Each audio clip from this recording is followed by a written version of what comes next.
12 del día, 33 minutos. Bienvenidos a la emisión de mediodía del fin de semana de Noticias Caracol. Comenzamos, por supuesto, haciendo un gran homenaje al maestro Willy Colón. Hay luto en el mundo de la música. Murió el maestro a sus 75 años, hay que decirlo, un artista íntegro, ícono del mundo de la salsa, reconocido por canciones como Idilio, Gitana, ya las escuchaban. El cantautor y trombonista se encontraba hospitalizado en Nueva York.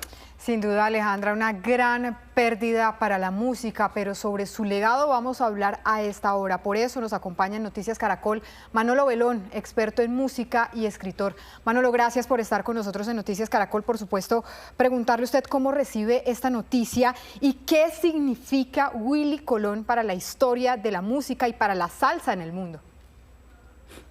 Buenas tardes, primero que todo. Sí, o sea, es un golpe durísimo porque Willy Colón representaba, digamos, todo lo que es bueno en la salsa. Los orígenes mismos de la salsa se remontan a él. Fue uno de los grandes innovadores. Fue el hombre que convirtió la salsa en una expresión del pueblo. A pesar de que a lo largo de los años muchas de sus temáticas evolucionaron, pero fue un artista que nunca se quedó quieto. Tocaba el trombón, cantaba, componía.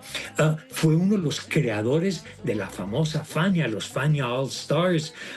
Trabajó con Héctor Lavoe, trabajó con Rubén Blades, o sea, incluyó elementos de rock, de pop en sus composiciones. Recuerden que él hizo, por ejemplo, versiones de una canción como Fragilidad de Sting, entre muchas otras influencias que marcaron su carrera y que, pues, lamentablemente hoy se apagó.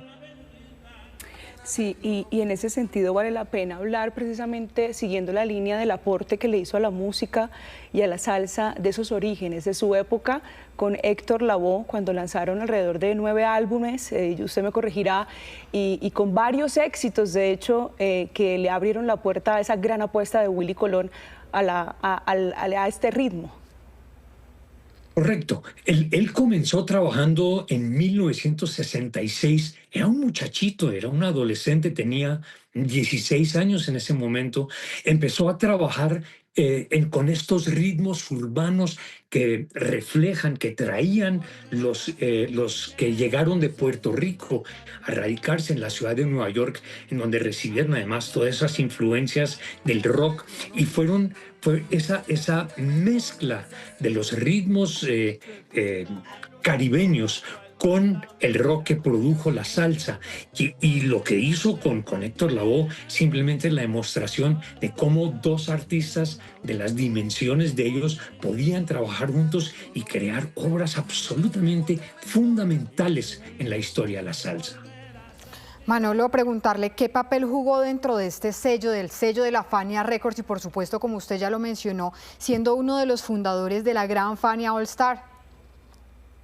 Sí, él desde un principio tenía claro que lo que pasa es que la salsa había que ampliarla y llegar a unos mayores públicos, y la forma de hacerlo era a través de un sello fonográfico, Jerry Masucci y ellos, que fueron los que crearon el sello Fania, y que después llevó a que todas las grandes figuras de la salsa de Nueva York se reunieran en esa impresionante orquesta, la Fania All Stars, que además tuvimos oportunidad de verla en Bogotá, por lo menos una oportunidad.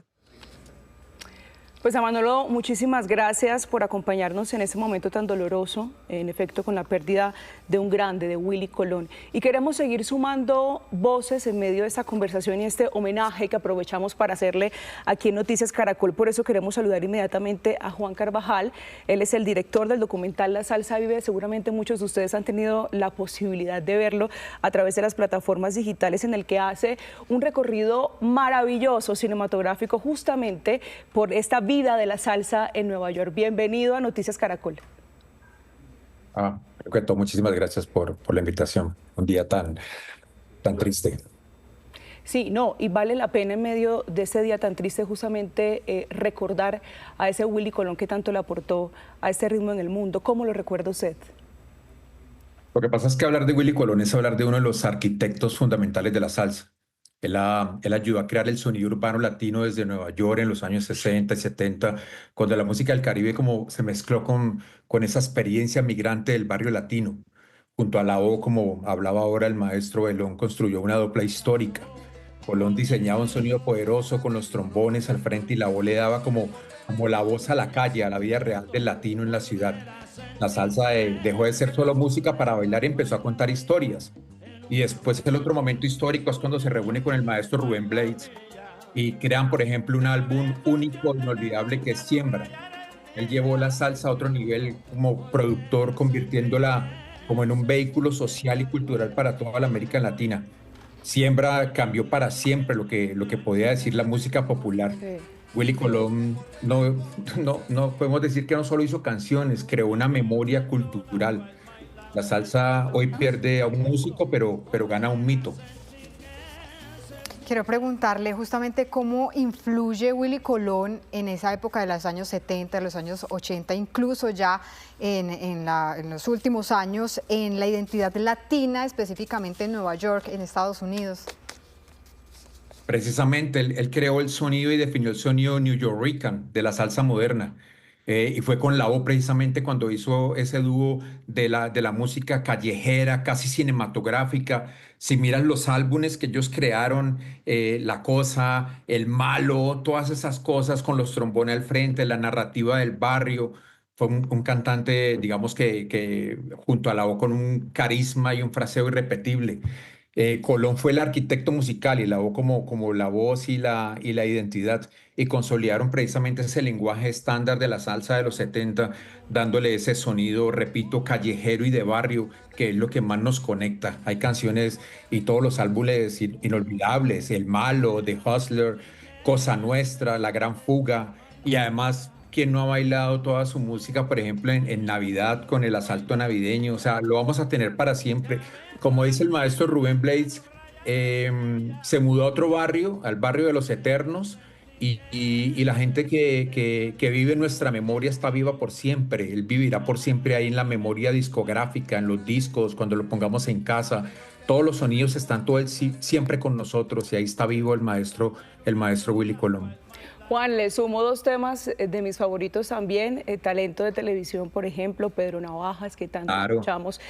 Quisiera claro. preguntarle, porque usted en su documental En la Salsa Vive, usted hace un tránsito maravilloso entre esa propuesta que viene de Nueva York y se concentra más bien en Nueva York, pero aterriza también en nuestro territorio, en territorio colombiano.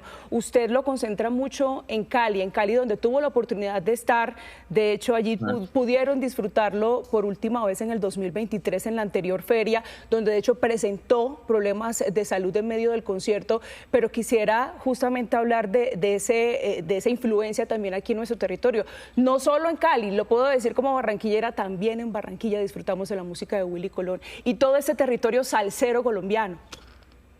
Claro, es que la música, como lo retratamos en la película, esa música que salió de Cuba y que fue tomada en Nueva York y personajes como Willy Colón le dieron ese toque neoyorquino que fue ese tumbado de barrio de la calle, fue lo que nos pegó a nosotros como a los colombianos. La música entró por Barranquilla, por Buenaventura, y nos creó una identidad social. Nosotros aprendimos a escuchar a través de la radio, de Radio Habana Cuba, Radio Progreso desde Cuba, los boleros, aprendimos a identificar toda la música, y cuando llega este torrente fuerte New York, de New York con ese sonido urbano, pues nos conectamos directamente. Y es por supuesto que los colombianos amamos este sonido urbano y la influencia fue totalmente increíble. Cali es como la capital de la memoria discográfica de la música. Es por eso que pueden estar, ya se nos fue Willy Colón, se mudó a otro barrio,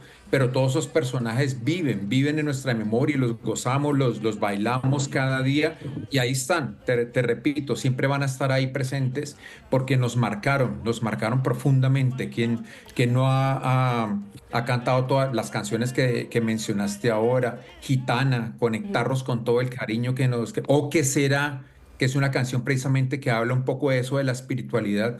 Willy Colón es un maestro irrepetible, y es un día complejo para los que amamos esta música latina y que nos conecta tanto. un maestro irrepetible. Con eso nos quedamos. Juan, gracias por esos minutos.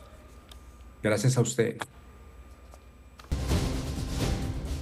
12:47, en otras noticias Caracol del día, es crítica la situación de orden público en el norte y nordeste de Antioquia. Los más recientes enfrentamientos entre las disidencias y el Clan del Golfo generaron nuevos desplazamientos de campesinos. En Briceño, esta tarde, Consejo de Seguridad. Erika Zapata, ¿qué es lo que está pasando en la zona? Alejandra, muy buenas tardes. Así es muy compleja la situación en esas dos subregiones del departamento de Antioquia. Estamos hablando del norte y también del nordeste. Hay enfrentamientos de grupos armados, de actores ilegales como el Clan del Golfo y las disidencias de alias Calarcá. Empecemos hablando del municipio de Briceño, norte del departamento de Antioquia. En las últimas horas fue asesinado un líder social, líder ambiental de 48 años de edad. Fue sacado de su vivienda por parte de ilegales quienes le dispararon de manera indiscriminada. Ese hombre ya se había desplazado de ese municipio por parte de amenazas de este grupo armado. Al momento todo es materia de investigación. El alcalde de ese municipio también fue declarado objetivo militar por parte de ilegales. Escuchemos lo que dijo el secretario de Seguridad del departamento de Antioquia.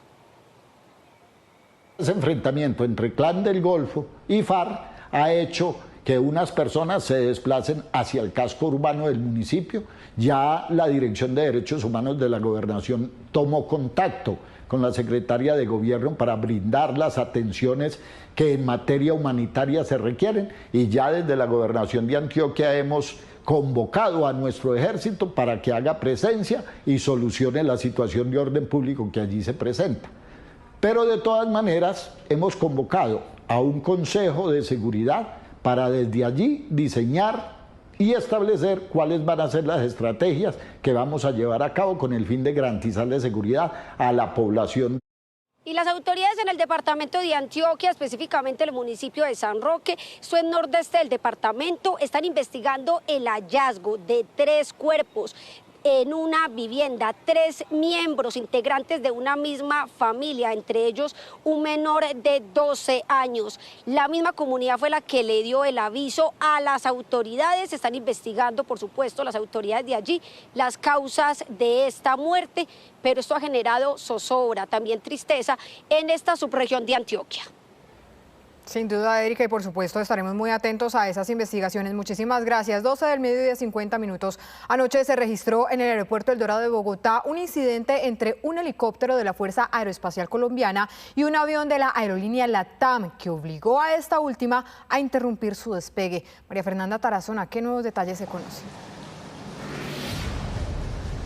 Catalina, comenzar diciendo que este incidente que ocurrió en la tarde de este sábado, pues hizo que la aerolínea LATAM pausara el despegue de ese avión que cubría la ruta Bogotá-San Andrés. Allí iban 157 pasajeros. Desde la Fuerza Aeroespacial Colombiana ya hay un primer pronunciamiento. Lo que dicen es que estaban siguiendo cada una de las indicaciones de la torre de control del Aeropuerto Internacional El Dorado, mientras que por parte de la aerolínea LATAM lo que se ha mencionado es que tuvieron que hacer una maniobra de despegue interrumpido, que ninguno de sus pasajeros se vio afectados ni tampoco su tripulación. De otro lado, desde la Aeronáutica Civil, lo que se ha detallado es que este suceso pues es materia de investigación en este momento, también aquellos que se han presentado en las últimas semanas. Nuestras condiciones de seguridad operacional se mantienen. Ocurren incidentes. La aviación está propensa a ellos, pero no significa que haya riesgos para la seguridad operacional. ¿Qué está ocurriendo? Estamos investigando cada uno de estos incidentes, los estamos investigando también para llegar a una información que sea concluyente. En este momento estamos averiguando un incidente, desde luego, es un evento que no tiene la gravedad ni la severidad de un incidente, pero por supuesto que es un evento preocupante y debemos adelantar las investigaciones. Es importante mencionar que desde el Sindicato de Controladores Aéreos lo que se dice es que las condiciones que en este momento tienen para operar pues tienen baja visibilidad, lo que dificulta la operación diaria. Dejaron un paral que obstruye los 360 grados del rango que tiene que tener un controlador para poder ejercer control sobre las aeronaves. Un controlador en una torre de control esencialmente lo que necesita es poder ver las aeronaves y poder prestarle una atención evitando la colisión entre aeronaves. Entonces, actuar de manera oportuna, preventiva. Nosotros proyectamos trayectorias y si tenemos un margen de visualización adecuado, pues podemos anticiparnos a eventos inusuales. Lo que ha mencionado la Aeronáutica Civil es que en este momento ya inició una investigación para verificar qué fue lo que sucedió, pero sobre todo para evitar que más incidentes como este lleguen a ocurrir.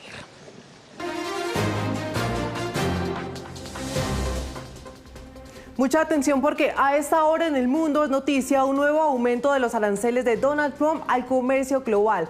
Pasarán del 10 al 15%. A través de su cuenta de Truth Social, el mandatario estadounidense aseguró que la medida se aplicará de inmediato. La decisión se produjo luego que la Corte Suprema estadounidense pusiera un tate quieto a la guerra comercial de Trump. Declararon sus aranceles como ilegales e injustificados, por lo que el presidente decidió imponer estas nuevas tarifas a todos los países a nivel global. También hablamos de Venezuela. La agencia de noticias Reuters asegura que continúan los cambios bajo el gobierno de Delcy Rodríguez y que durante las últimas semanas varios integrantes de la fuerza de élite cubana pusieron fin a sus misiones en el vecino país. Una menor presencia de cubanos en Venezuela es parte de los efectos que ya deja la presión de Estados Unidos sobre el vecino país y el gobierno de Delcy Rodríguez.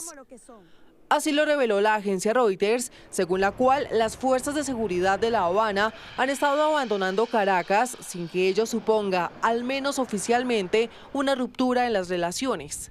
Algunos asesores cubanos han sido destituidos de sus cargos según un exfuncionario de inteligencia venezolano. Profesionales médicos y asesores de seguridad cubanos han viajado de Venezuela a Cuba en vuelos en las últimas semanas. Las incógnitas se centran en si la caída de Nicolás Maduro ha motivado la salida de los agentes o lo hacen por voluntad propia. Durante más de 2 décadas, un acuerdo permitía su estadía en Venezuela a cambio de petróleo para la isla.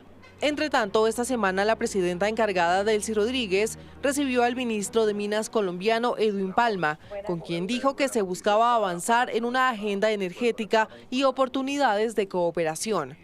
Pero mientras esto ocurre, las familias de presos políticos aguardan su excarcelación inmediata tras promulgarse la ley de amnistía. El chavismo asegura que 379 de ellos ya fueron cobijados con la medida. Se han recibido solicitudes del Ministerio Público a los tribunales competentes para otorgar medidas de amnistía, 371 en Caracas, 5 en Barinas, 2 en Portuguesa y 1 en Monagas. Sin embargo, esta mantiene dudas entre opositores liberados previamente como Juan Pablo Guanipa. Y si hace la ley para tratar de tergiversar el esfuerzo para lograr la reconciliación nacional, lo estás haciendo mal. Esa ley hecha de manera excluyente no interpreta las ganas que tiene el país de echar hacia adelante. Y mientras ABC de España señala que Washington le está pidiendo a Caracas que entregue al hijo de Nicolás Maduro y otras 8 figuras del régimen, el oficialismo rechazó de otro lado la renovación de una orden de emergencia nacional. Esta alude a que la situación en el país suramericano es una amenaza para la seguridad estadounidense. Noticia en desarrollo en Noticias Caracol. Volvemos al país. Bogotá activó los protocolos de prevención luego de que la Secretaría de Salud confirmara el primer caso importado de sarampión. Sin embargo, el Ministerio de Salud indicó que aún es un caso sospechoso y continúa su estudio. Por ahora, las autoridades aseguran que no hay evidencia de transmisión e insisten, eso sí, en la prevención. Esteban Bejarano, ¿qué se sabe de este caso y cuáles son las recomendaciones? Catalina, claro que sí. Lo que se sabe y dio a conocer el Ministerio de Salud es que es un hombre de 30 años quien habría llegado en la última semana al país en un viaje internacional proveniente de México, quien actualmente se encuentra estable y bajo seguimiento médico. Está en aislamiento domiciliario con seguimiento clínico permanente por equipos de salud y también realizan la identificación y monitoreo de contactos, entre otras acciones.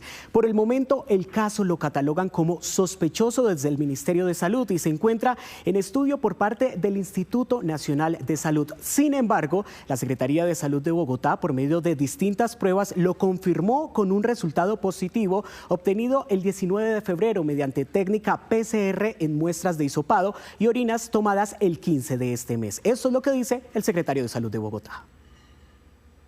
Pudimos confirmar un caso positivo de un viajero proveniente de México. Este caso será reportado por el Instituto Nacional de Salud cuando haga la reconfirmación.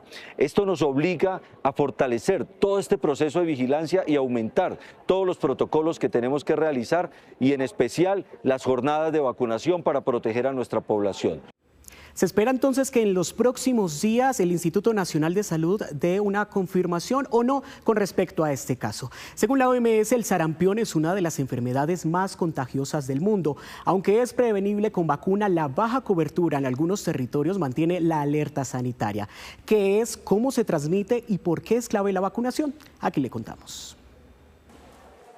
El sarampión es una enfermedad viral causada por un virus altamente transmisible. Afecta a quienes no están inmunizados. La población de riesgo se centra en niños pequeños no vacunados. Se contagia en muchos escenarios por microgotas dispersas en el aire, por secreciones, por contacto directo.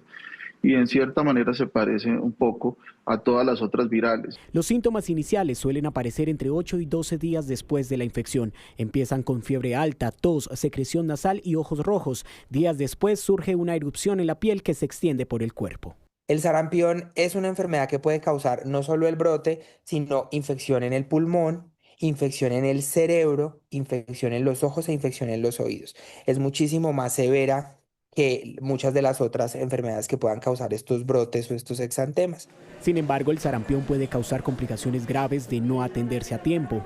Una muy frecuente es la otitis, pueden causar con otitis, pueden hacer neumonía relacionada a que el sarampión abre la posibilidad de infección por otras bacterias, y una complicación muy importante y muy temida es la encefalitis, es decir, la infección del cerebro por el virus del sarampión. Esta enfermedad es prevenible mediante la vacunación. En los últimos 23 años en el mundo, más de 60 millones de muertes fueron evitadas gracias a la inmunización. Las poblaciones que más necesitan de vacunación son población infantil, en lo cual los esquemas de vacunación desde hace mucho tiempo promueven políticas, y esto no es nuevo, esto lleva décadas promoviéndose las políticas de inmunización, población adulta mayor y población que tiene enfermedades graves que llamamos comorbilidades. La vacunación es la medida más efectiva para prevenir complicaciones y evitar la propagación del virus. Colombia mantiene el estatus de eliminación sostenida de sarampión y rubéola.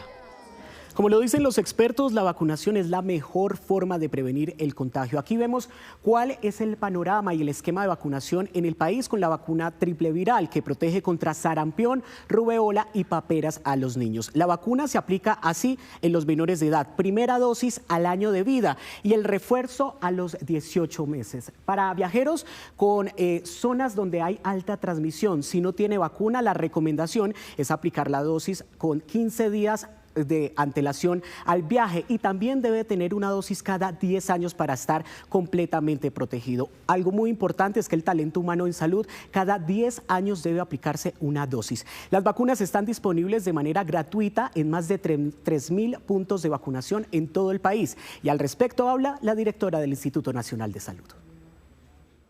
Del tema de vacunación que está incluido, por ejemplo, en el PAE. ¿Cómo está Colombia en este momento en materia de vacunación, específicamente frente al sarampión? Bueno, es interesante que las personas conozcan que la vacunación es la medida más efectiva y que se encuentra realmente el sarampión como una enfermedad inmunoprevenible. También recordar pues a la población general que sigue siendo la mejor medida de prevención es vacunarse, y obviamente que Colombia mantiene una disponibilidad gratuita de triple viral, que en esto implica contra sarampión, rubéola y paperas, que también se conoce como SRP, esa es la triple viral, y también de una vacuna que se conoce como bivalente, que es para sarampión y rubéola, en más de 3.000 puntos. Eso es importante que la gente lo conozca en sus IPS, y también mediante miles de equipos extramurales, equipos básicos que están dispuestos en los aeropuertos, en los puertos marítimos, en los puertos fluviales y también pues en los terrestres. Hay disponibilidad. Ahora vemos el panorama de sarampión en el mundo. El rebrote del sarampión se registró por primera vez en Canadá el año pasado y casi que de manera inmediata otros países empezaron a reportar casos, mientras crecen las alarmas de cara al Mundial de Fútbol que podría acelerar la propagación. América pasó de ser el primer continente sin sarampión en el mundo en el 2016 a reportar un peligroso rebrote desde el año pasado. A inicios del 2025, la Organización Panamericana de la Salud reportó un aumento de los casos en comunidades menonitas de Canadá con bajos niveles de vacunación, pero rápidamente el virus llegó a México. A la fecha, el país azteca reporta más de 10.000 casos y 31 fallecidos, la mayoría de ellos con un factor en común. El 90% de los casos ocurrió en personas que no se habían vacunado. Y eso es la importancia que tiene precisamente la vacunación. La presidenta Claudia Sheinbaum pidió no alarmarse con las cifras. Primero hay que guardar la calma. Además, la mandataria aseguró que casi la totalidad de la población mexicana está vacunada contra el sarampión y ordenó una campaña masiva de inmunización. Hasta el momento, el rebrote del virus se ha registrado en 11 países del continente americano, incluyendo a nuestro país. Pero todas las alarmas están encendidas en Norteamérica, pues entre Estados Unidos, Canadá y México se concentra más del 95% de los casos. Una cifra que podría aumentar de cara al Mundial, ya que el torneo se jugará precisamente en esos tres países. En Estados Unidos, el virus se ha registrado en 26 estados. Las autoridades incentivan a la vacunación y piden concentrarse en la salud. Creo que hacer preguntas es sano, pero cuando las cosas se politizan, la gente no escucha las razones de ninguna de las partes. Y creo que eso fue lo que pasó con el COVID. Se crearon bandos innecesarios. En Argentina están emprendiendo acciones legales en contra de los padres que no vacunen a sus hijos, pues expertos en todo el continente concuerdan en que la única solución para prevenir una emergencia sanitaria mayor es mediante la inoculación.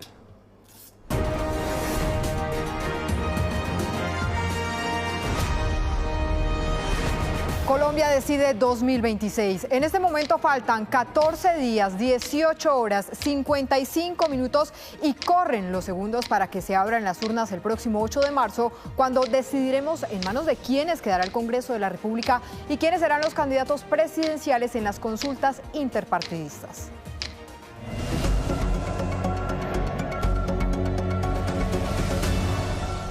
Y a la 1:05 p.m. empezamos el radar de la política fin de semana contándoles que en menos de 3 semanas los candidatos presidenciales ya deberán haber presentado sus fórmulas vicepresidenciales, aunque algunos ya definieron sus cartas, como Clara López. La mayoría esperará hasta después de las elecciones a Congreso y también a las consultas interpartidistas. Desde el sábado 31 de enero y hasta el próximo viernes 13 de marzo tienen plazo quienes buscan llegar a la Casa de Nariño para inscribir sus candidaturas en la registraduría, definiendo también sus candidatos a la vicepresidencia. Las fórmulas vicepresidenciales deben ser personas que le sumen a la campaña, ya sea que le sumen por su origen político, ya sea que le sumen por su origen regional, ya sea que le sumen porque un candidato hombre quiera tener de fórmula vicepresidencial a una mujer. Clara López ha sido la única candidata por el momento inscrita con la ex veedora distrital María Consuelo del Río como su fórmula. La tendencia apunta a que los aspirantes que hacen parte de las consultas, pero también la mayoría de los que no, esperarán a después de las elecciones legislativas para decidir. ¿Por qué? Porque después del 8 de marzo se van a configurar y se van a terminar de estructurar lo que se van a hacer las reales listas y fuerzas de poder en el Congreso, y a partir de eso se van a establecer los pesos y contrapesos electorales en todo el país. Es decir, dónde hubo más fuerza electoral, si hubo más fuerza electoral en el Caribe o en el occidente o en el oriente de Colombia, y cómo, entre comillas, esas fuerzas pueden llegar a consolidar y proponer fórmulas vicepresidenciales. Como hay tantos candidatos, también es posible, dicen los expertos, que algunos terminen sumando fuerzas. Quienes ganen las consultas del 8 de marzo están legalmente obligados a ir directamente a primera vuelta. Quienes no ganen en esas consultas, en principio estarían obligados a apoyar a quien gane la consulta. Pero quienes no participan de las consultas y no se han inscrito todavía como candidatos presidenciales pueden hasta el último minuto bajarse de su aspiración y adherir a otras campañas. El viernes 13 de marzo quedará definido quiénes serán los candidatos que vayan a primera vuelta el 31 de mayo. El sorteo de la tarjeta electoral que entregarán los jurados de votación en esa fecha está previsto para el 25 de marzo. Y de inmediato vamos a Barranquilla con nuestra compañera Margarita Ariza, quien está en la Plaza Caracol desde las regiones. Adelante, Margarita. Juan Carlos Restrepo Hoyos llega hoy a Plaza Caracol desde Barranquilla. Es una cara nueva en la política y aspira a llegar como cabeza de lista a la Cámara de Representantes por el Atlántico por el Partido Centro Democrático, Nuevo Liberalismo y Mira. Bienvenido, candidato. ¿Y por qué una persona que ha estado en el sector privado durante todo el tiempo decide meterse en esto del Congreso a través de la Cámara de Representantes? Buenos días, Margarita, y buenos días a todos los televidentes. Sí, efectivamente, la gran parte de mi vida profesional he estado vinculado al sector privado, más sin embargo, los últimos 5 años estuve vinculado a la Gobernación del Atlántico, lo cual me permitió conocer muy bien el departamento, todas sus subregiones, y me di cuenta que desde las administraciones locales es limitado lo que se puede hacer y que se necesita una verdadera representación en la Cámara de Representantes para poder sacar adelante las necesidades que tiene o atender las necesidades que tiene el departamento. Y de llegar a ser elegido, ¿cuál será ese primer proyecto legislativo que usted va a tener allá? Yo considero, tengo varios proyectos legislativos, pero uno que es la base es que el gobernador o la elección de gobernador o gobernadora del Departamento del Atlántico no incluya los votos de Barranquilla, para que de esa manera la provincia realmente sea el que elija el gobernador y todo el presupuesto de la gobernación vaya destinado a la provincia del Departamento del Atlántico. Leyendo entre sus apuntes, entre sus propuestas, veo ahí que usted dice que el Departamento del Atlántico necesita una voz nueva, una voz diferente. ¿Cuál es esa voz? Bueno, precisamente yo es primera vez que me lanzo, nunca he sido candidato, no vengo de familias políticas, no vengo de castas políticas y creo que lo importante es ser ejecutivo, no tantos discursos, medir los proyectos, realmente que los presupuestos lleguen a donde deben llegar y esa voz nueva, esa voz fresca es la que yo represento porque creo que si se le impregna algo de la eficiencia privada a lo público es mucho más eficiente y más efectivo que lleguen los recursos donde deben llegar. Y hablemos ahora de temas un poquito más académicos, específicamente de un estudio del Observatorio de Juventudes de la Universidad Javeriana, según el cual el 89% de los jóvenes encuestados nunca ha apoyado o promovido campañas de partidos políticos. ¿Por qué no se ven representados? Pues en la siguiente nota les contamos. No es una feria de empleo, tampoco una de emprendimiento. Es una feria, pero de partidos, que busca atraer a los jóvenes, hoy con poca simpatía por la política. No me siento afiliada con ningún partido político porque considero que no tengo los recursos ni estoy lo suficientemente informada para establecerme en alguno. Emiliana representa el 98% de los jóvenes, que según la encuesta del Observatorio de Juventudes de la Universidad Javeriana, no pertenece a ningún partido político. La misma encuesta dice que un 40% de los jóvenes no confía en estas colectividades. Estuve afiliado a un partido, sin embargo, por temas de afinidad, en torno a que sentía que era un partido que se estaba estancando y que ideológicamente no estaba tan acorde, retiré mi militancia. Pertenezco a un partido porque pienso que los jóvenes tenemos que interesarnos en la participación política que permite que incidamos en las políticas públicas. Los partidos políticos tienen la responsabilidad de aumentar la representación de los jóvenes en las discusiones de país y despertar confianza en la institucionalidad. El gran problema es que los partidos se ponen las pilas solamente en época electoral y creo que eso tiene que ser un trabajo no solamente en elecciones, sino a lo largo, digamos, del régimen, ¿no? de que se desarrolla la democracia, de que se desarrolla el periodo de gobierno. Lo que yo podría decirte, así como por percepción de lo que pasa con la feria de partidos, es que cada vez que hay feria, uno puede ver un poco cómo está organizado los partidos políticos. Entonces, los partidos que tienen más presencia en las ferias de partidos, en las universidades, son los que se han organizado como, valga la redundancia, como organización partidista y no solamente están haciendo campaña porque son las elecciones. Por el momento los partidos se encuentran en un reto de atraer a los jóvenes colombianos a sus propuestas y a sus ideales políticos. Álvaro, muchísimas gracias. Y ahora nos vamos a nuestra Plaza Caracol, pero esta vez desde Cali. Compañeros, adelante. Bienvenidos a la Plaza de Noticias Caracol desde Cali, capital del Valle. Saludo especial para ustedes y para la audiencia. Hoy estamos con Víctor Manuel Salcedo, candidato a la Cámara de Representantes por el partido de la U. Entremos en materia, 3 propuestas concisas. La primera, relacionada con el puerto de Buenaventura. Buenaventura tiene que girarle al gobierno nacional los mismos recursos que los otros puertos. No puede ser posible que Buenaventura gire más para que ese dinero se quede en inversión social en el puerto. Es el segundo puerto más importante del país, el más importante sobre el suroccidente. ¿Qué tipo de inversión se haría con esos recursos? Pues aquí tenemos una deuda, completar el acueducto las 24 horas y hay muchas inversiones sobre todo en vivienda y en mejoramiento de calidad de vida de los bonaerenses. Hablemos de seguridad. El suroccidente es sin duda alguna una de las regiones más afectadas por organizaciones criminales. ¿Qué propone para acabar con esto? Hace 4 años nos ofrecieron paz total y hoy no hay rincón de Colombia donde no se esté pidiendo y clamando por parte de los colombianos seguridad, tanto en las zonas urbanas como en las zonas rurales. Yo creo que hay que legislar frente a quienes hoy tienen voluntad de paz, pues ojalá los acuerdos tengan unos límites, unas condiciones y la justicia tiene que operar de manera más expedita. Y yo lo que creo es que el país tiene que generar una política de seguridad que le garantice a todos los colombianos la tranquilidad. Por último, un tema coyuntural, la salud. EPS, 6 billones le deben al Valle del Cauca, a todas las instituciones públicas y privadas.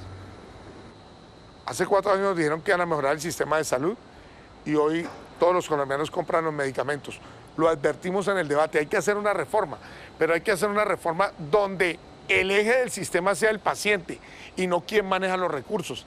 Una reforma que no tenga ideología, una reforma que no hable de un sistema predictivo de promoción y prevención y descuide al paciente diagnosticado, a la mediana y a la alta complejidad. Candidato, gracias por acompañarnos en la Plaza de Noticias Caracol. Gracias a Caracol por la oportunidad. Y para el cierre de este radar de la política, los datos, porque en 8 días arrancan las votaciones para Senado y consultas interpartidistas en el exterior. Este proceso electoral inicia el lunes 2 de marzo y se extenderá hasta el domingo 8 de marzo. Lo que hemos sabido es que en total son 3.272 kits electorales para 114 consulados y ya en el 75% de estos se han entregado. También lo que nos confirman desde la organización electoral es que aún falta que llegue el material electoral a varios consulados, entre los que se encuentran Bolivia, Australia y China. Recordemos que en el exterior hay 1.250.846 colombianos habilitados para votar. Esto en un total de 253 puestos de votación distribuidos en 67 países. Hasta aquí el radar de la política del fin de semana.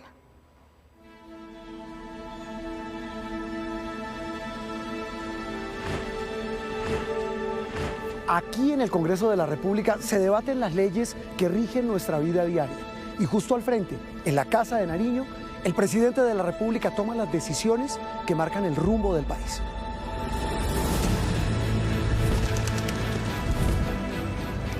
Dos escenarios, un mismo propósito: construir el futuro de nuestra nación. No se trata solo de elegir un nombre, sino de reafirmar un compromiso con Colombia. Es aquí donde la vida real transita. Miles de historias, necesidades y falta de oportunidades esperando respuestas. Cada voto representa una historia, cada decisión una expectativa de futuro. Tan cerca de las elecciones, los candidatos podrán ofrecer soluciones y no solo promesas, especialmente cuando se presentan emergencias tan graves como esta. Y en esta carrera electoral nosotros estaremos allí contando la historia de una Colombia que decide, que participa y que mira hacia adelante. Se acerca el día en que el país hablará en las urnas. El país que soñamos lo elegimos juntos. Colombia Decide 2026. Noticias Caracol. Primero la gente.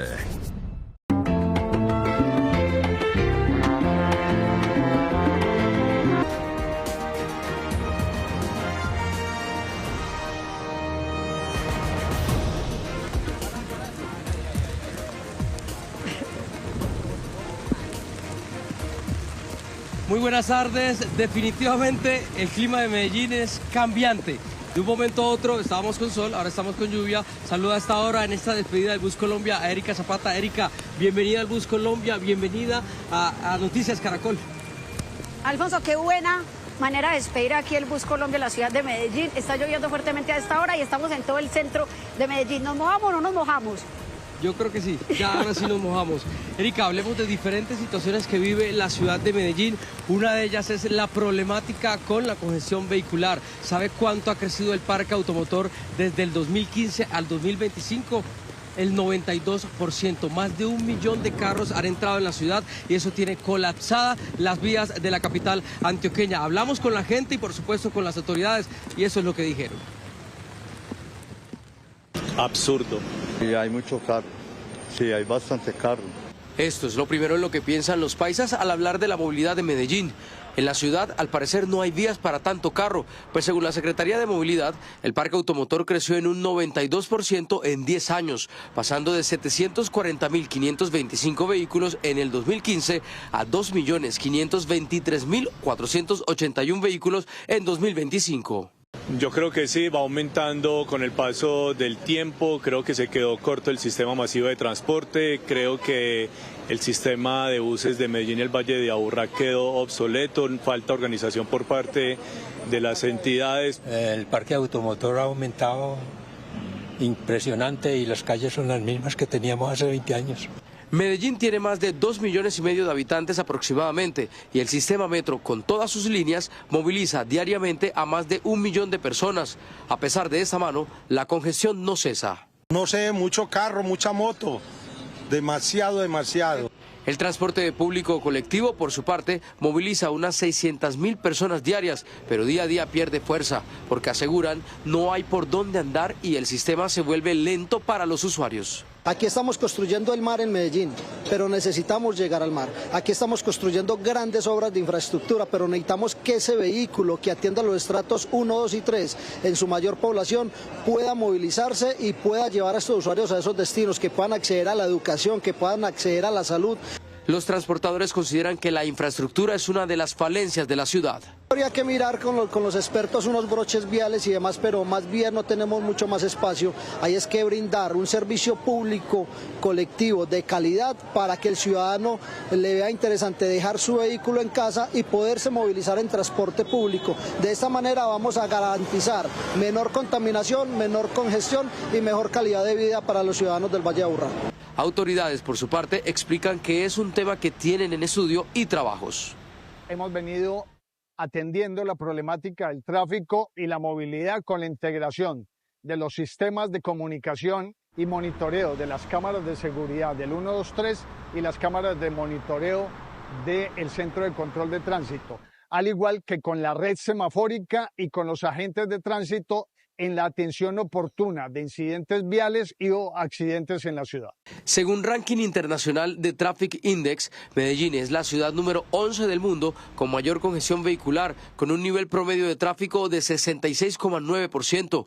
En la ciudad hay pico y placa de 2 dígitos diariamente, pero la comunidad sigue esperando medidas más restrictivas que mejoren el panorama de movilidad. Alfonso, está escampando, pero ya nos mojamos definitivamente. Al parecer empieza a salir el sol y vamos a hablar de temas importantes de la ciudad de Medellín, temas que faltan por mejorar. En este caso, no hay casa para tanta gente, un alto déficit habitacional de casas, de viviendas. Y es por eso que nuestra compañera Mariana Rodríguez preparó el siguiente informe hablando de todo este tema y también de algunas soluciones al respecto.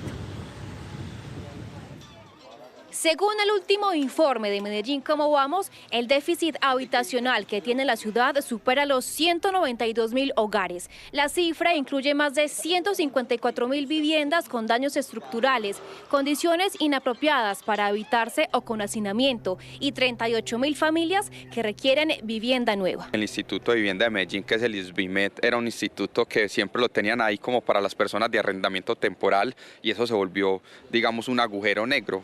El arrendamiento temporal hoy está aproximadamente en 32.000 millones de pesos y el presupuesto que tiene ISBIMED para vivienda nueva es de 64.000 y de esos 64.000 hay que sacarlo de arrendamiento temporal. Según el concejal, las zonas laderas de la ciudad son en donde más viviendas faltan, especialmente la nororiental, noroccidental y la centrooriental, comunas en las que también se presenta el fenómeno de invasión que viene de la mano con la escasez de hogares. Como en esas y muchas comunas siempre ha pasado de que la mayor cantidad de personas son personas que vienen desplazadas de otros lugares. La pregunta ahora es ¿qué se puede hacer para ir cerrando la brecha en materia de vivienda en la ciudad?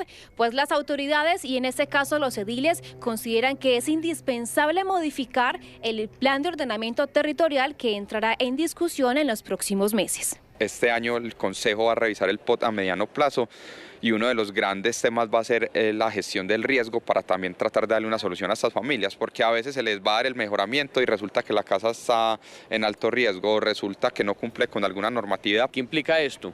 La creación de nuevas herramientas e instrumentos para poder desatar el uso del suelo en los llamados planes parciales, que es todo el borde de río, pero también liberación de suelo y herramientas nuevas para zonas de consolidación. En el último informe de calidad de vida de Medellín, presentado en diciembre de 2025, se indicó que 69.000 hogares viven en condiciones de hacinamiento.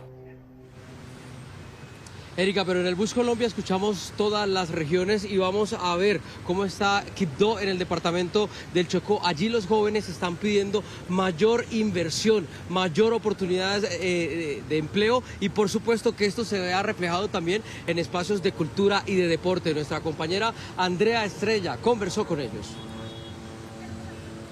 Al parecer la paz se volvió una utopía, no logramos nada de lo que mi Dios quería, todos hablan de Quibdó que tenemos mucha alegría, nadie habla de los muertos que vemos todos los días. Con su lírica, Milton García expresa la realidad que enfrentan los jóvenes en la capital del Chocó, un paraíso rico en biodiversidad, pero con grandes retos a nivel de inversión, educación y seguridad. Hay mucho talento, gracias a Dios, pero no hay inversión y por eso hay muchos jóvenes, como yo los llamo, con una mirada diferente. La mirada diferente a la que se refiere este líder juvenil es la de aquellos jóvenes que no han tenido oportunidades para su crecimiento personal y profesional.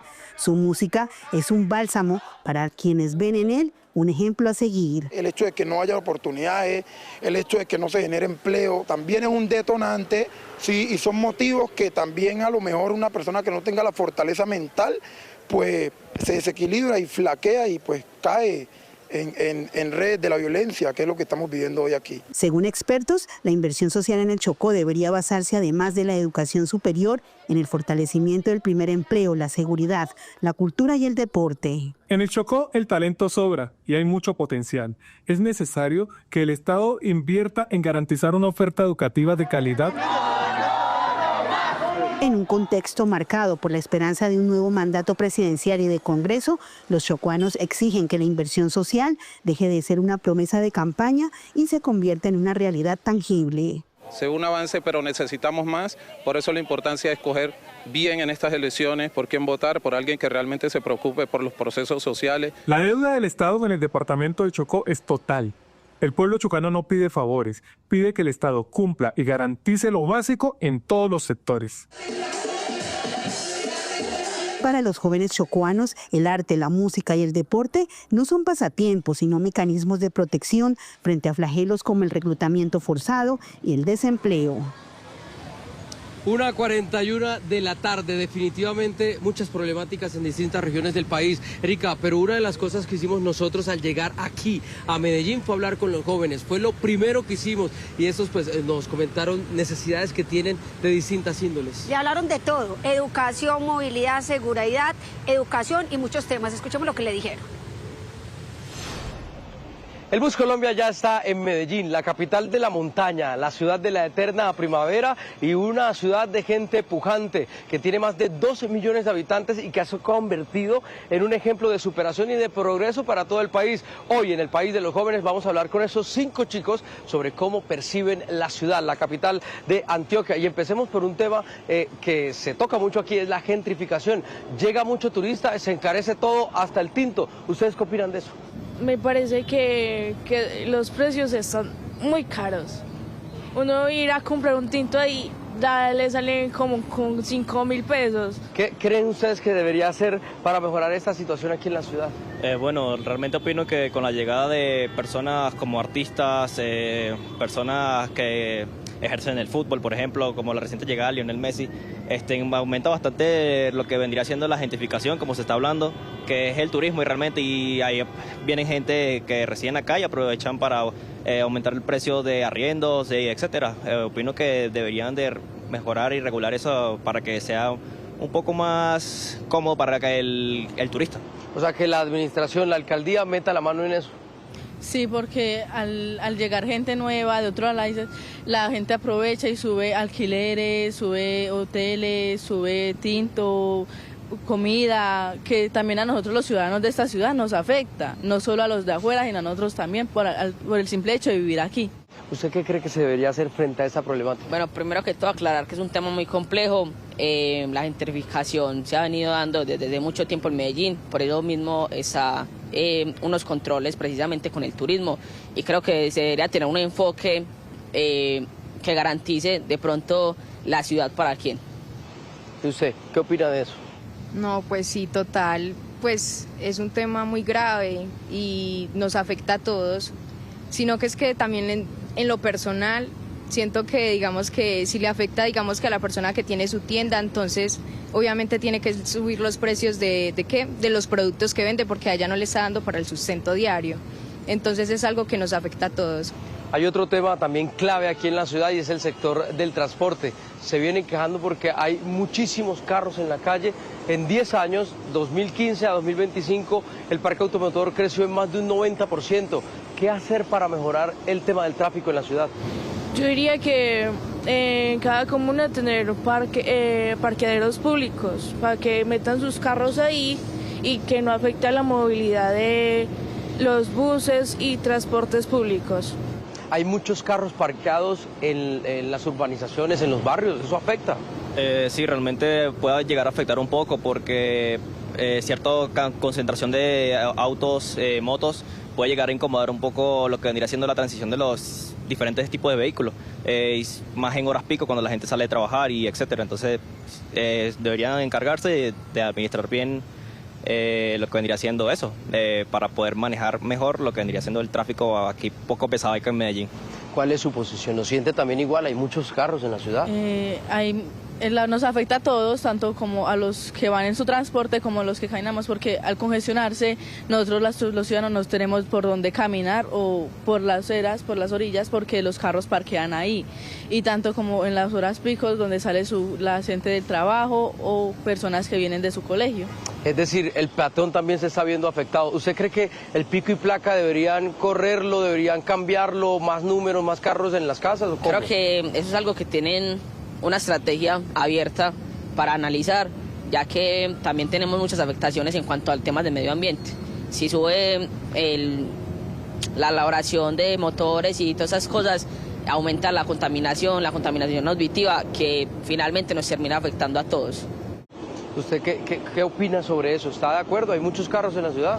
Teniendo en cuenta lo que dijo la compañera, total, de acuerdo con lo que ella dijo, pues cada quien desde su perspectiva se ve afectado, tanto la persona que tiene su carro como la persona que va en el transporte público, el peatón que se está desplazando, entonces es algo que está mal en todos los aspectos. Hay otro tema clave aquí en la ciudad y es el tema de la seguridad.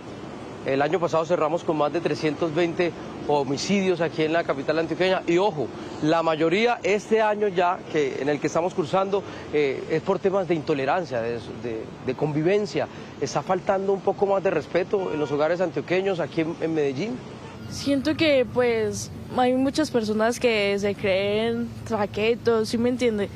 Y que la tolerancia no tolera a los que son diferentes. Perfecto. ¿Usted opina que la convivencia debe mejorar en la ciudad, la tolerancia? Bueno, sí, realmente opino que con lo que vendría siendo eso los homicidios, desconozco un poco del tema, pero siento que, por ejemplo, no está de más que la gente en la calle tenga un poquito más de tolerancia, respeto, porque eso es lo que, aparte, te demuestra como persona que tienes valores, es lo importante de demostrarlo en la calle, porque al día a día estás compartiendo cercanía con muchas personas, entonces eso debe cambiar para bien. ¿Difícil el tema de la tolerancia aquí? Sí, porque hay mucha gente que, pues, por ejemplo, no acepta como que otra persona no tenga sus mismos gustos o que no le guste su mismo tipo de música, su ropa. Entonces, al eso, para sentirse bien con ellos mismos, afectan a los demás y tratan mal a los demás sin saber que esos comentarios también pueden herir a la persona. ¿Cómo afecta eso a la juventud? Bastante, pero yo acá quiero sacar pues como la cara por la juventud, por la cultura paisa, que ustedes vienen acá, van a ser bien llegados, bienvenidos siempre. Hay una cordialidad muy bonita que es la que representa pues como los paisas. Y en cuanto al tema como la intolerancia, viene más del principio de la empatía, de yo poder entender al otro y yo poder compartir con el otro. ¿Usted qué opina sobre el tema de la intolerancia? ¿Hay o no hay aquí en la ciudad? Bueno, más que todo que tolerancia es respeto, porque pues independientemente de lo que viva cada persona en su día a día, todas las personas acá tienen su mundo. Pues uno no tiene por qué desquitarse con otra persona si tuvo un mal día o así, entonces se trata más como de respeto por el otro y de que son relaciones muy esporádicas las que uno tiene con las personas a diario, como para no ir como con mala onda o algo así. Bueno, vamos a responder una pregunta dirigida a todas las personas que los están viendo en estos momentos y que por supuesto no conocen Medellín. ¿Qué rescatan de su ciudad? O sea, ¿qué hay que valorar de la capital antioqueña? Lo bonito del arte, las personas, lo rescato porque aquí se vive mucho el arte. Usted viene a esta ciudad, a la Comuna 13, está representado desde el dolor, la pérdida, en grafitis, eso lo rescato. Una ciudad que ha salido adelante. Sí, bueno, yo como residente acá en Medellín, extranjero, yo la verdad me siento bastante contento con las personas que me rodean. El paisa es muy respetuoso, de verdad. Nunca he tenido ningún tipo de problemas con la gente que reside acá. Y la verdad estoy muy contento. Muy bonito Medellín, la verdad que estoy muy contento. Súper bonito muchas partes de la ciudad. Y eso, el respeto del paisa no tiene comparación. ¿Qué rescata de su territorio? De mi ciudad rescato mucho, a pesar de todo, la empatía, porque nosotros somos personas que, a pesar de que nosotros tengamos nuestros problemas, ayudamos a los demás, necesita una dirección, la acompaño, también nuestro arte, porque todos somos muy creativos, muy artísticos, expresamos nuestros sentimientos a través del arte.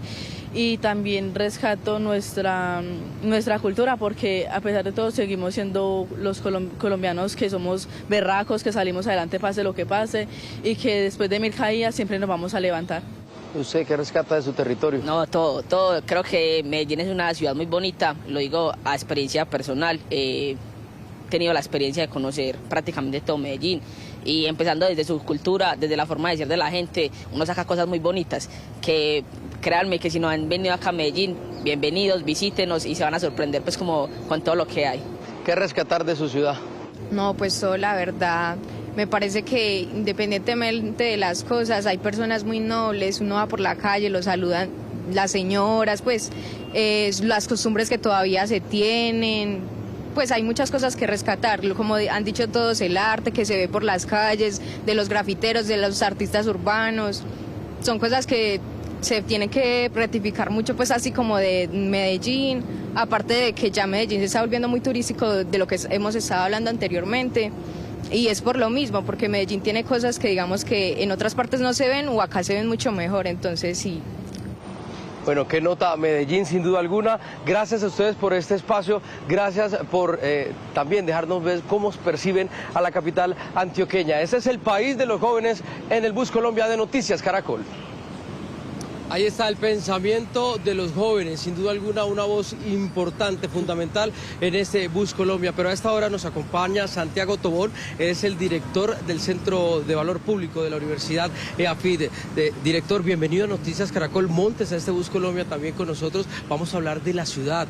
Preocupa el tema de la intolerancia en Medellín. Hoy la mayoría de las muertes, gran parte de esas muertes es por el tema de la intolerancia. ¿Qué hacer frente a eso? ¿Ustedes cómo leen la problemática? Medellín ha avanzado mucho en seguridad. El año pasado fue el año con la tasa de homicidios más baja en 40 años. Ahora hay una transformación de la violencia, cada vez hay menos homicidios asociados a crimen organizado y lo que está ocurriendo es que ha habido más homicidios asociados a otras problemáticas. El reto ahora persiste, digamos, en identificar estrategias para lograr reducir los problemas de convivencia y tratar, digamos, de abordar los problemas desde esa perspectiva. Otro elemento que ha ayudado a reducir la violencia en Medellín tiene que ver con, ahorita mencionabas, el trabajo con los jóvenes. Hay unas estrategias muy importantes que ha liderado la alcaldía y muchas organizaciones sociales para reducir el reclutamiento de menores en grupos criminales, que también es importante. Y otro problema que persiste y que tal vez es el reto más importante que tiene hoy Medellín en materia de seguridad, tiene que ver con la extorsión, que definitivamente no se reduce y hay pocas estrategias para lograr reducirlo. Bueno, Santiago, ¿y qué cree usted que le falta a Medellín en términos de seguridad para perfeccionar todo ese tema, para que la gente se sienta en un lugar más en paz y, por supuesto, eso también trae muchas oportunidades? Yo creo que el reto más importante tiene que ver con el control que ejercen las estructuras criminales hoy en Medellín. A pesar de que la tasa de homicidios, como decíamos ahorita, es la más baja en 40 años, las estructuras criminales ejercen unas formas de gobernanza criminal en muchos barrios. Y esto tiene que ver con las extorsiones y con una diversidad, digamos, de rentas ilegales como la venta de drogas, como los monopolios en productos legales como los huevos, las arepas, los lácteos y demás. Y todo esto termina afectando el desarrollo económico en los barrios. Entonces, a pesar de que Medellín ha crecido mucho en empleo, por ejemplo, mucho más que Bogotá y que Cali, ha crecido más incluso en empleo formal, de todas formas, estas, digamos, dinámicas criminales en los barrios, pues terminan limitando el crecimiento económico y el desarrollo de muchos negocios. Perfecto, director, muchísimas gracias por estar en el Bus Colombia en Noticias Caracol, pero en Medellín también hay cosas muy buenas. ¿A usted le gusta de la gastronomía? ¿Qué es lo que más le gusta de Medellín? Todo, me gusta mucho comer, hay muchas alternativas, Medellín se ha diversificado mucho, el turismo y las industrias creativas son una de las industrias que más han crecido y pues ahí hay una diversidad de comidas muy buenas. ¿Le gusta la bandeja paisa? Bueno, a propósito de la bandeja paisa, nuestros compañeros de Caracol en vivo estuvieron visitando la Comuna 13 y allí se encontraron con proyectos hermosos, uno de ellos el de las berracas, que han sabido salir de todo el tema de la violencia, que han sido resilientes con la vida misma y que hoy tienen cosas muy importantes por aportar a la capital antioqueña. El Bus Colombia llegó a Medellín, estamos en la Comuna 13.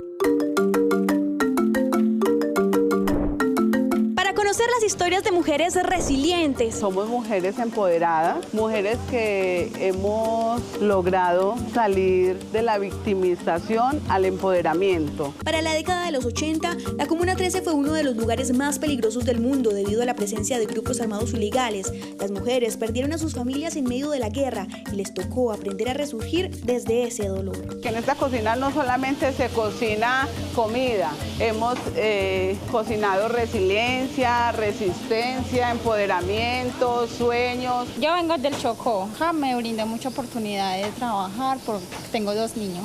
Me queda más facilidad cuidarlos y como no tengo familia, yo me brindé esa oportunidad. Berracas de la 13 nació como una oportunidad para emplear a madres cabeza de hogar, víctimas de la violencia y darles autonomía financiera. Soy muy contenta en la cocina, la verdad que sí. Tengo 10 hijos, pues los he criado levantado sola, con la cocina, con la agricultura y estoy muy feliz. Bueno, ¿usted dónde? De Costa Rica. ¿Qué pidió? Arroz con mariscos. ¿Qué le parece la comida tradicional? Excelente, deliciosa. Yo decido entrar mis turistas acá, es para darle la oportunidad a esas madres cabeza de hogar. Entre más les traigamos más turistas acá, más tienen oportunidades de trabajo. Aquí, alrededor de la comida se ha formado una comunidad que resiste y crece junta. Hay algo particular, que siempre nos convertimos en cuidadoras. Entonces, cuando tenemos un niño, es como que tenemos todos los niños de la comunidad y nos volvemos protectoras de los cuidados y de la vida de los niños. Aquí la bandeja paisa no solo sabe a tradición, también es la muestra de unas mujeres berracas que han visto en la cocina una oportunidad para salir adelante. La bandeja paisa se volvió tradicional. Es el significado del amor, de la resiliencia, de la resistencia, de la berraquera, del empuje paisa. Y las mujeres paisas hicieron la revolución desde la cocina en la antigüedad. El auge del turismo y la gentrificación en Medellín también ha impactado con fuerza el trabajo de estas mujeres. Bueno, los retos es lograr sobrevivir ante esta ola de turismo, porque no solamente vienen los turistas a ayudar, sino que también hay otras personas que ya llegaron al territorio y han encarecido demasiado los arriendos, porque antes lo que era un arriendo económico de 1 millón de pesos, hoy en día se ha convertido en un arriendo de 13 millones. nos volvimos animadoras ante la pérdida, ante la muerte y empezamos con todo el amor y con todos los valores a demostrar que Colombia tiene más. Una Colombia de sueños, una Colombia donde las personas podemos sonreír y sobre todo que nuestras generaciones no repitan la historia que nosotros pasamos.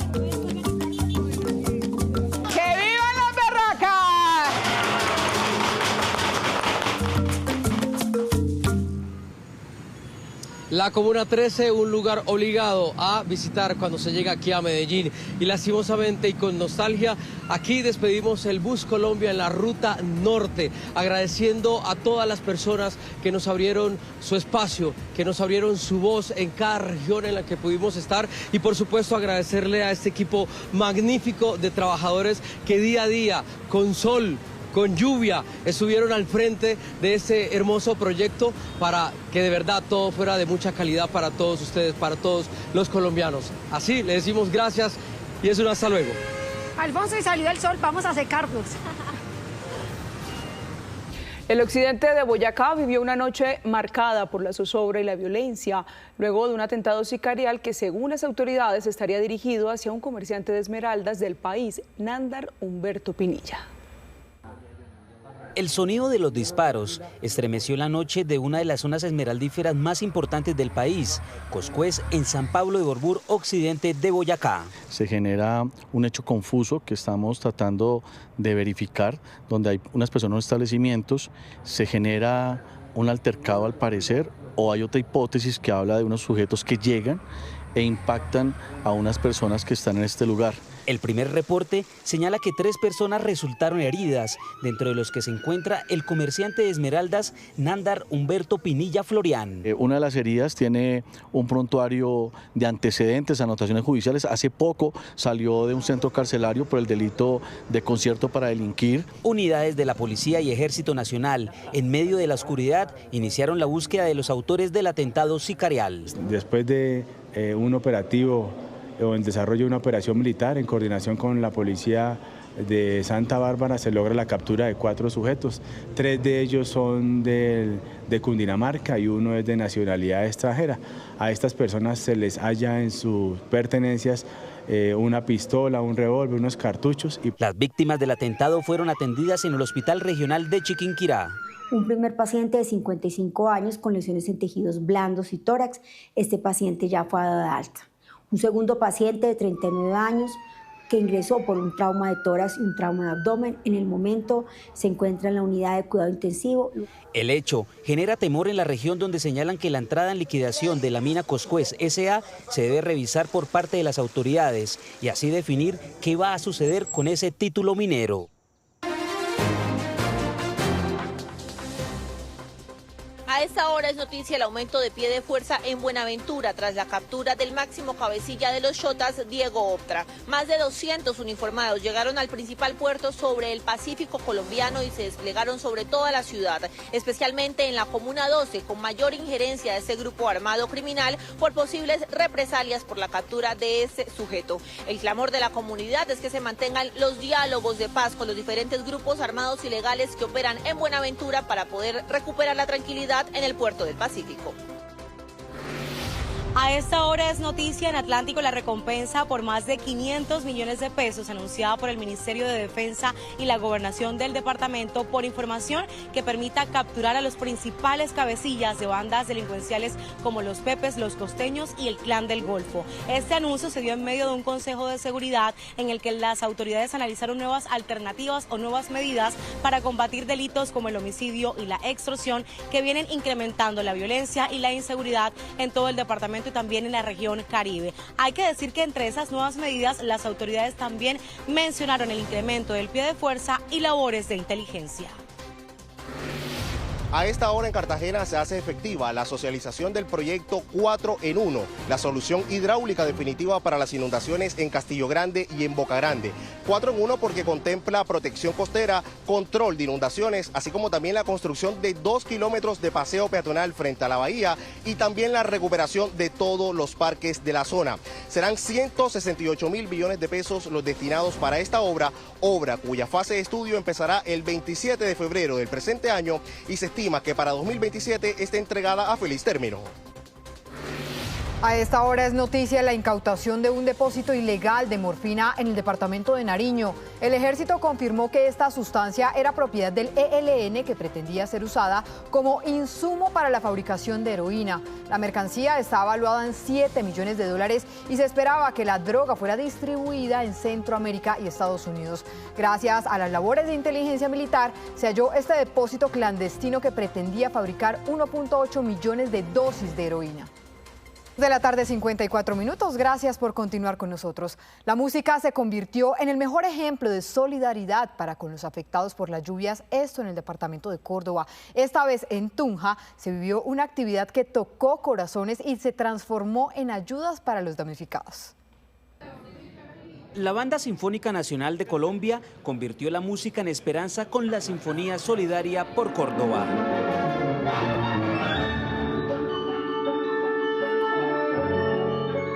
Centenares de boyacenses llegaron al Teatro Bicentenario en Tunja para vincularse con esta hermosa actividad, donde la entrada representó un abrazo para los damnificados a través de la donación de mercados y kits de aseo con bonos de 50.000 pesos que llegarán a ese departamento. Queremos contribuir pues todas estas familias que están pasando por estas situaciones muy difíciles y cómo no de esta manera, además una manera muy cultural.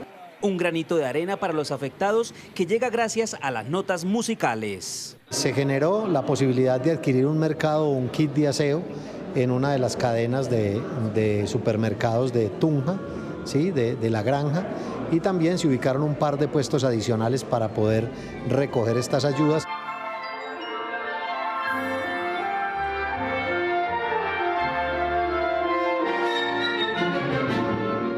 En los próximos días se realizarán más actividades para seguir apoyando a superar la emergencia. Alimentos no perecederos es lo importante ahorita, que puedan servir a estas personas y estas familias que pues están pasándola mal. Este es un ejemplo de apoyo desde la Tierra de la Libertad para miles de familias que quedaron sin nada, pero que a través de la música les llegará un pedacito de amor y esperanza en estos momentos difíciles. En Ámsterdam se realiza la Semana del Cacao y el Chocolate 2026, donde 14 organizaciones productoras de cacao colombianas son embajadoras. La Agencia de Desarrollo Rural llevó a 35 campesinos a Países Bajos con las mejores muestras de cacao hechos en nuestro país, que hoy marcan un hito en el mercado comercial. El productor Juan Carlos Rincón de San Vicente de Chucurí, Santander, ganó la medalla de plata en los premios de la excelencia, lo que hoy lo posiciona como el único colombiano entre los 50 mejores cacaos del mundo de esta edición de la feria. En 2025, Colombia, gracias a las exportaciones de cacao, café, té, mate y especias, tuvo ingresos por $6.905 millones, lo que significa un aumento del 65.7% en comparación con el año anterior. Los países a donde se envió mayoritariamente el cacao desde Colombia fueron Estados Unidos, Países Bajos y Malasia. Y es que la historia del cacao se remonta a décadas de trabajo en el campo y ese esfuerzo ha sido reconocido en diferentes escenarios internacionales. Nuestro país hasta la fecha ha recibido 43 premios. Entre ellos ha sido 6 veces ganador del Premio de la Excelencia del Cacao y 35 productores han recibido galardones individuales por la calidad de su cacao en el International Chocolate Awards. Además, las empresas privadas también han sido reconocidas. En el siguiente informe les contamos cómo la Agencia de Desarrollo Rural ha impulsado a pequeños, medianos y grandes productores para que hoy su sueño sea una realidad y que el cacao colombiano esté entre los mejores del mundo. En 2024, Colombia alcanzó un hito histórico en la producción de cacao. Ese año se registraron más de 67.000 toneladas, la cifra más alta reportada hasta ahora por la Federación Nacional de Cacaoteros. Fue un récord que no solo superó los registros anteriores, sino que confirmó una tendencia de crecimiento sostenido que hoy posiciona al país entre los 10 productores más importantes del mundo. Detrás de esta cifra no hay solo toneladas, hay manos y familias enteras que han hecho del cacao una forma de vida. En Colombia, más de 25.000 familias dependen de este cultivo que se extiende por departamentos como Santander, Antioquia, Arauca, Huila y Putumayo. Ese fruto del trabajo hoy les permitió cruzar el océano a algunos productores. En Ámsterdam, el cacao colombiano se convierte en un gran embajador. Estos cacaoteros no viajan solo con sus muestras, sino con historias que han escrito por décadas. Venimos con los mejores cacaos de la nación, de Colombia, a convencer a grandes, medianos y pequeños chocolateros de acá, de chocolatería fina o medianamente fina o de consumo masivo, para que confíen en que Colombia, como 10º país productor del mundo, es capaz de surtirlos. Desde la cabecera del desierto de la Tatacoa, en Huila, Secundio Calderón heredó la tradición cacaotera cuando apenas era un niño. Aprendió que el cacao no se siembra solo en la tierra, sino en la base de su tradición familiar. Nosotros comenzamos a cultivar el cacao desde la época de mis abuelos, que ellos comenzaron a cultivarlo, pero pues en ese tiempo no se sabía que acá en la vereda del Dochi salía el mejor cacao de la nación. En Putumayo, Joaquín Ruales empacó en su maleta su tesoro más preciado, el cacao. Más que un producto, es el reflejo de su día a día y de un proceso que comienza en su cultivo y que luego atraviesa el mundo. Hoy se cumplen uno de los sueños de muchos productores del agro, que es llevar nuestros productos al exterior. En esta ocasión estamos bendecidos para llevar nuestro producto hasta Ámsterdam y mostrarle al mundo que el Putumayo produce calidad y produce esperanza. En Ámsterdam, el cacao colombiano se ha convertido en el centro de nuevos negocios, de relaciones comerciales y de oportunidades que fortalecen el campo. Es maravilloso ver lo que se produce aquí. Como compradores es importante ver directamente a los productores porque nosotros buscamos que haya un seguimiento y una justa cadena de transporte de suministros. Queremos evitar los intermediarios y trabajar directamente con los productores. Miles de familias sostienen hoy esta tradición, mientras que el mundo descubre sus aromas y sabores. Colombia expone algo más que un grano, expone granos de su identidad ante el mundo. Todo un orgullo colombiano. Y así terminamos. Estas fueron las noticias. Nos vemos a las 7 de la noche con una nueva edición informativa. Ya viene la red. Somos Noticias Caracol. Primero la gente. Buena tarde.